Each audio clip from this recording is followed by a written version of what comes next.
भोलानाथ जो भी काम करता, कभी लोहार का, कभी कुम्हार का, तो कभी लक्कड़हारे का, पर किस्मत जैसे उसकी दुश्मन बन चुकी थी। काम की तलाश में भोलानाथ एक जमींदार के पास पहुंचा। भोलानाथ हाथ जोड़कर बोलता है, मालिक, मुझे आपके खेत में काम मिल जाएगा क्या? ठीक है, आज के दिन देख लेता हूँ, काम ठीक से करना।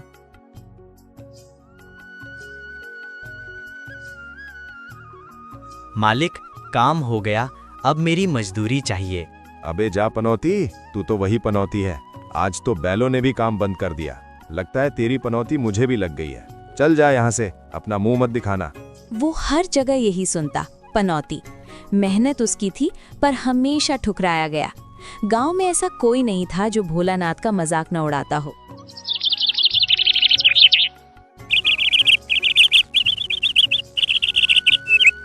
अरे ओ भोलानाथ, तू फिर सुबह सुबह मेरे सामने आ गया। क्या हुआ भैया, क्या हुआ? तू सामने आ गया, बस दिन खराब। अरे भाई, तू पनौती जो ठहरा। लोगों के लिए वो हंसी का मजाक था, पर उसके दिल के अंदर हर ताना एक नया घाव बन जाता था। बेटा भोलानाथ, तू रोज किसी ना किसी के यहाँ काम ढूंढने जाता है और हर बार खाली लौट आता है। क्यों ना तू अपना ही कुछ काम कर ले? दूसरों के भरोसे कब तक रहेगा? पर माँ, काम कौन सा करूं? मेरे पास ना जमीन है, ना कोई बड़ा हुनर। तेरे पिताजी के समय से कुछ पैसे बचाए हैं मैंने। सोच रही थी अगर एक अच्छी नस्ल की बकरी ले आएं तो दूध बेचकर गुजर बसर हो जाएगा। माँ की बात भोलानाथ के दिल में उतर गई। उसी दिन वो उन बचाए हुए पैसों से एक अच्छी सी बकरी लेने निकल पड़ा। बस यही ठीक रहेगी माँ के लिए। रास्ते में चोरों ने भोलानाथ को देखा। बकरी बढ़िया थी और भोलानाथ अकेला। बस वही उनके मन में चालाकी का ख्याल आया। अरे भाई, ये गधा कहाँ लिए जा रहे हो? गधा? ये गधा नहीं है, बकरी है। साफ दिख नहीं रहा है क्या तुम्हें? मुझे तो गधा ही लग रहा है भाई, शायद तू मूर्ख बन गया। अरे ओ भाई, इतनी गर्मी में ये गधा कहाँ लिए जा रहे हो? गधा नहीं, ये मेरी बकरी है। भाई, तू पक्का पागल हो गया है, ये तो गधा ही है। ए भाई रुको जरा, तुम लोग मेरे से खेल खेल रहे हो। मुझे सब पता है, मैंने भी वो कहानी सुनी है। बकरे को कुत्ता बोल के ठग लेते हो। तुम्हारा तीसरा साथी भी तो होगा ना, वो भी तो आएगा। मत करो विश्वास, मेरा तो फर्ज था बताना। अब तो मैं चला। अरे भोलानाथ, तू गधा क्यों ले जा रहा है? गधा सबको यही दिख रहा है क्या? मुझे तो बकरी लग रही है। मैं तुम्हारी ही राह देख रहा था कि तुम भी मुझे मूर्ख बना लेते।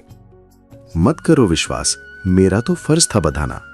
अरे जाओ, मुझे पागल बनाने चले थे, मुझे सब पता है। अब भोलानाथ आगे बढ़ने लगा। भोलानाथ जैसे ही आगे बढ़ता है, रास्ते में एक बाबा दिखते हैं। प्रणाम बाबा, अब आप ही बताइए मैं क्या लेकर जा रहा हूँ? इसमें पूछने की क्या बात है, ये तो गधा है। मगर बाबा, मुझे तो बकरी लग रही है। अरे नहीं सुना है, उस व्यापारी ने कई लोगों को ठगा है। बकरी के नाम पर गधा दे देता है। शायद तुम्हें भी मूर्ख बनाया गया। सच में बाबा, शायद आप सही कह रहे हैं। वैसे भी कई दिनों से काम नहीं मिल रहा, तो हो सकता है मेरा दिमाग ठीक नहीं चल रहा होगा। ऐसा करो, ये गधा मुझे दे दो। आश्रम में अनाज धोने के लिए मुझे गधे की जरूरत भी थी, तो मुझे ही 1 स्वर्ण मुद्रा में दे दो, वरना तुमसे कोई नहीं खरीदेगा। ले जाइए बाबा, 20 स्वर्ण मुद्राओं में लिया था, अब ये 1 में ही सही। इसी बहाने आपकी सेवा तो हो जाएगी। और इस तरह भोलानाथ अपनी बकरी भी गवा बैठा, क्योंकि वो बाबा कोई और नहीं बल्कि उन चोरों का सरदार था, जो बाबा का भेष बनाकर आया था। माँ, आज जो कुछ भी हुआ मुझे समझ नहीं आ रहा था। लोग कह रहे थे कि मैं गधा ले रखा हूँ, सो मैंने 1 स्वर्ण मुद्रा में बेच दिया। अरे ओ मूर्ख, वो चारों चोर थे। लोगों को ऐसे ही बेवकूफ बनाते हैं। माँ की बात सुनकर भोलानाथ की आंखों में आंसू आ गए। माँ, मैंने उसे गधा समझ लिया। 3 लोगों के बाद एक बाबा भी आए थे, उन्होंने भी मुझे ऐसे कहा, तो मैं समझ नहीं पाया माँ, मैं इतना मूर्ख कैसे बन गया। हे भगवान, तू इतना समझदार होकर भी इतना मूर्ख कैसे बन गया बेटा? क्यों सबकी बात पर यकीन कर लेता है तू? जरा अपनी आंखों से तो देख लेता। उस रात माँ ने कुछ देर तक कुछ नहीं कहा। अब भोलानाथ की समझ जाग उठी।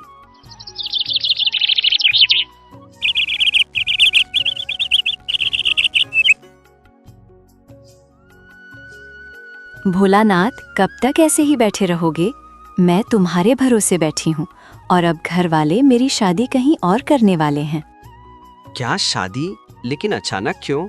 अचानक नहीं, मैं कई बार कह चुकी हूँ, कुछ कर दिखाओ, कुछ बनो, लेकिन तुम हमेशा कल कहते रहे। अब देर हो गई है, लड़के वाले आ चुके हैं, उन्हें मैं पसंद आ गई हूँ। सीता, मेरी बात सुनो। मैं मेहनत कर रहा हूँ, बस किस्मत साथ नहीं दे रही है। कल ही तो धोखा हुआ है, जो बकरी लाया था वो भी चली गई। यही तो बात है भोलानाथ, हर बार तुम्हारे साथ कुछ ना कुछ हो जाता है। कभी काम छूट जाता है, कभी कोई ठग ले जाता है, मुझे पता है। लेकिन मेरी किस्मत एक दिन जरूर बदलेगी सीता।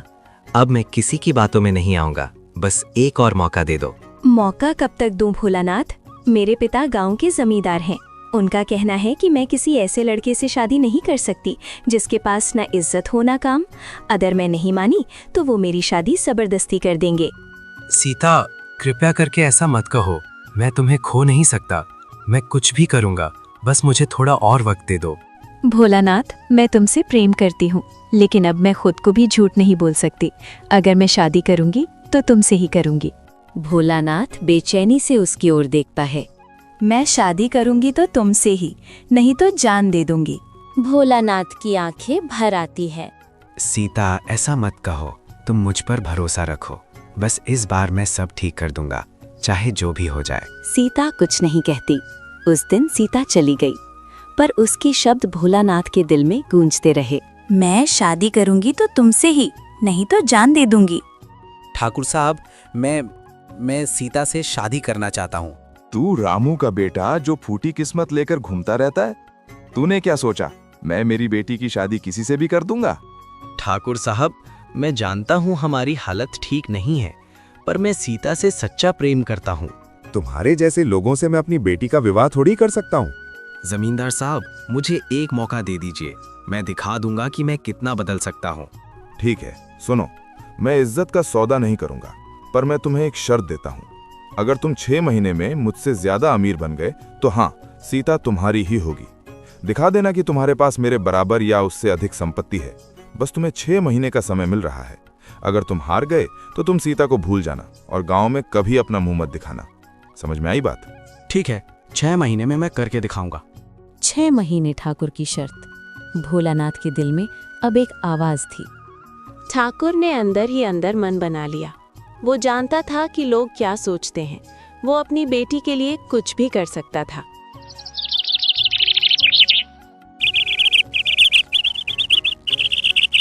रात भर जागने के बाद भोलानाथ ने एक फैसला लिया था।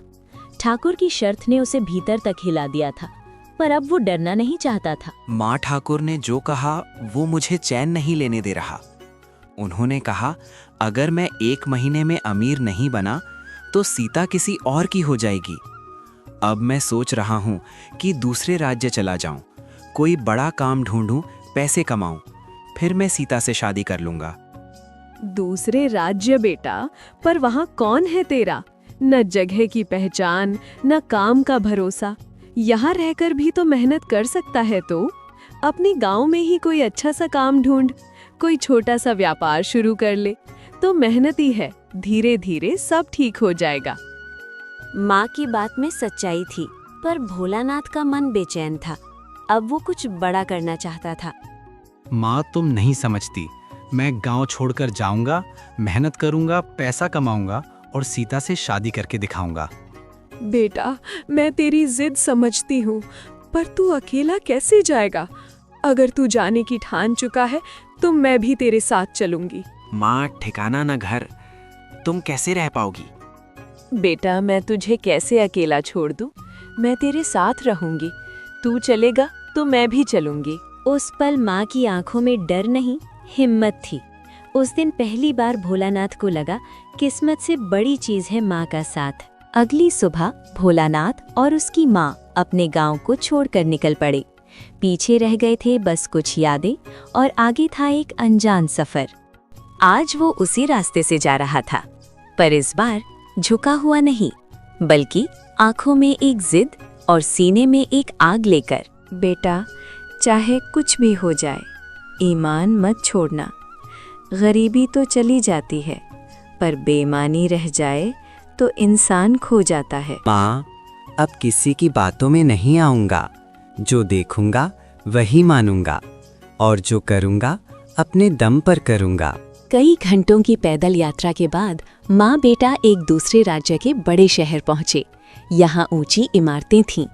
पहले ही दिन उन्हें समझ आ गया कि ये जगह गांव जैसी नहीं है। भोलानाथ काम की तलाश में घर से निकल जाता है, लेकिन कई घंटे की तलाश के बाद उसे काम नहीं मिलता।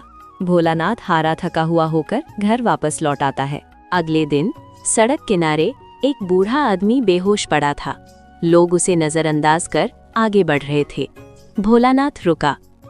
शहर में कैसे लोग रहते हैं? एक आदमी सड़क किनारे पड़ा है, सब लोग नजरअंदाज करके आगे बढ़ रहे हैं। अगर मैं भी चला गया तो इंसानियत का क्या महत्व रहेगा? भोलानाथ उसे आदमी को उठाकर सरकारी अस्पताल में ले जाता है और अपनी जमा पूंजी को दवाई में खर्च कर देता है। बेटा, तू कौन है? बस एक गरीब मजदूर हूँ गाबा। भोलानाथ को कुछ देर बाद पता चला वो बूढ़ा कोई साधारण इंसान नहीं था। वो उस शहर का बड़ा व्यापारी था, सेठ हरिराम। होश में आने के बाद सेठ ने भोलानाथ की सारी कहानी सुनी। बेटा, लोगों ने मुझे पहचान कर भी मेरी मदद नहीं करी, और तू बिना पहचाने अपनी सारी कमाई खर्च कर गया। सेठ ने भोलानाथ को अपने गोदाम में काम दिया, पर इस बार मजदूरी नहीं, जिम्मेदारी दी। भोलानाथ, तेरे जैसे ईमानदार आदमी कम मिलते हैं। अगर तू चाहता है तो मेरे साथ व्यापार सीख। यहीं से भोलानाथ की जिंदगी ने करवट ली। वो हिसाब सीखने लगा, मोल भाव समझने लगा, और सबसे बड़ी बात, लोगों की चालाकी पहचानने लगा। कुछ ही महीनों में भोलानाथ सेठ का सबसे भरोसेमंद आदमी बन गया। भोलानाथ की ईमानदारी को देखकर सेठ ने उसे अपने काम में साझेदारी दे दी। उधर गांव में ठाकुर को खबर मिली। ठाकुर साहब, जिस भोलानाथ को आप पनौती कहते थे, वो शहर में बड़ा व्यापारी बन गया है। वो रामू का लड़का एक बड़ा व्यापारी बन गया। एक दिन भोलानाथ नई गाड़ी में अपनी माँ के साथ गांव लौटा। गांव वाले वही थे, पर नजरें झुकी हुई थी।